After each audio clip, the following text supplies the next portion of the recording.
What's going on, beautiful people? It is I, your flying locomotive, and faster than a speeding bullet, SuperCliff, coming at you live with a brand new video. So, one of my all-time favorite movie franchises is Indiana Jones. I love this character so much. In my opinion, Raiders of the Lost Ark is a perfect action movie. The script, the way it's shot, the stunts, the music, even the improv being utilized, all of it is flawless. And despite me not liking Indiana Jones and the Kingdom of the Crystal Skull, I still want to see more from this character. I want to see more adventures. So yeah, you can only imagine the hype I felt when word started to spread across the realm that Lucasfilm was going to make another Indiana Jones movie, and that an older Harrison Ford was set to return for one last adventure. Ah, Harrison Ford, you majestic force of nature. Now, Steven Spielberg is one of my favorite directors of all time. He's directed some of the best movies on planet Earth. His movies have both inspired me creatively, and they've had a major influence on my childhood. But I will say this, I was pleased to learn Spielberg wasn't coming back to direct Indy 5. I think Spielberg is at a point now in his career where he wants to really focus on making more personal movies.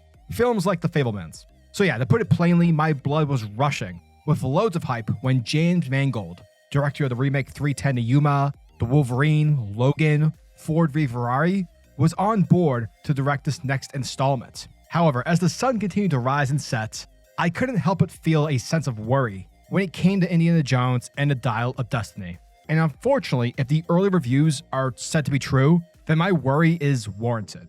It seems that word on the street is saying everything you like about Indiana Jones, aside from Harrison Ford's presence, is not in the film.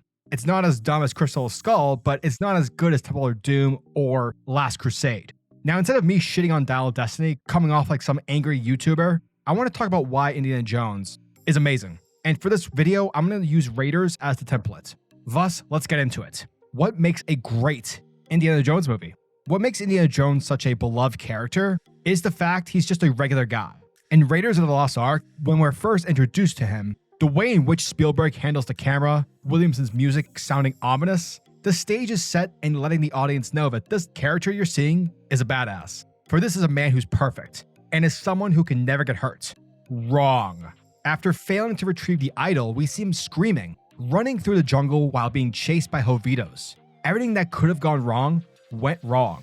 It's through this scene, and really the film's opening in general, where we realize Indiana Jones is just a guy. He's not Vin Diesel, he isn't doused in baby oil like The Rock. Indy is just a guy.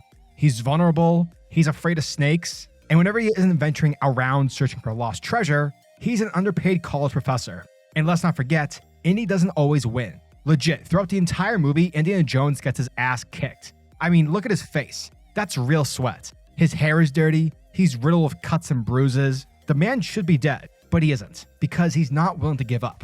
Because in the end, this is what it's all about for him. Archaeology is a passion. It's his true love.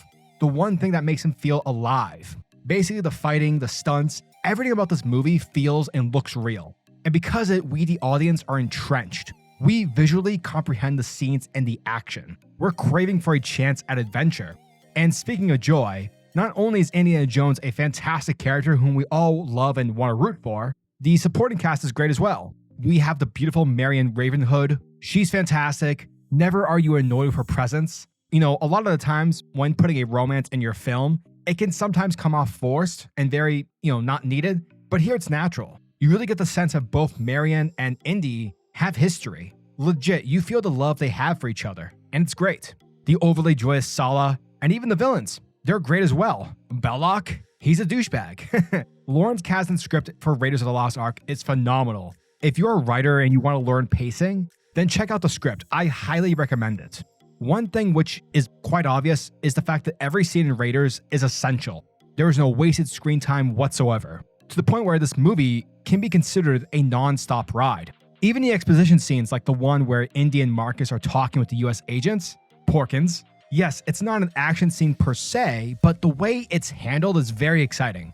It's not Indy just telling a story about the Ark. The way in which the information is being delivered is engaging. In a 5-minute scene, we're told everything we need to know about the adventure ahead. It's great stuff. And in the end, despite Indy not being able to look inside the Ark, he actually does get a treasure in the end, that being Marion. So overall, Raiders of the Lost Ark, it has this way of making you feel like you just went on this grand adventure.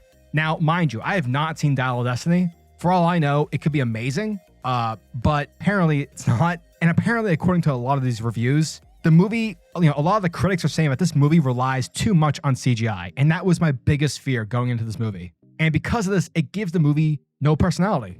When CGI is used properly, it's great. It's when you rely on it as your life source is where things can go wrong. It can make something that's genuine into something that's like, oh, well, who gives a shit now? Nothing happening on screen is real. It's the same issue I had with the Hobbit movies. Using too much CGI is not good. Unless you're James Cameron and you just take the time and make it look immaculate, which Disney won't because they're on a timetable. Time travel. Basically, an Indiana Jones movie should feel like a workout.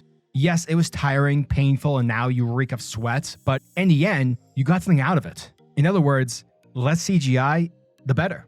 So yeah, as always, I'm your majestic sayer of words, SuperCliff, and if you guys are new to the channel, then do me a solid by smashing that like and subscribe button, and also the notification bell so that you'll never miss out on an upload, and so that you'll always be kept up to date with your favorite top-tier comics, or movies, happening in the comic book world. Now tell me, what are your thoughts and opinions on Indiana Jones? Do you guys think I'm on point with my, take? Do you agree or disagree with me? Are you excited for the Dial of Destiny? Let me know down in the comment section below. And until the next video, peace. Giggity goo.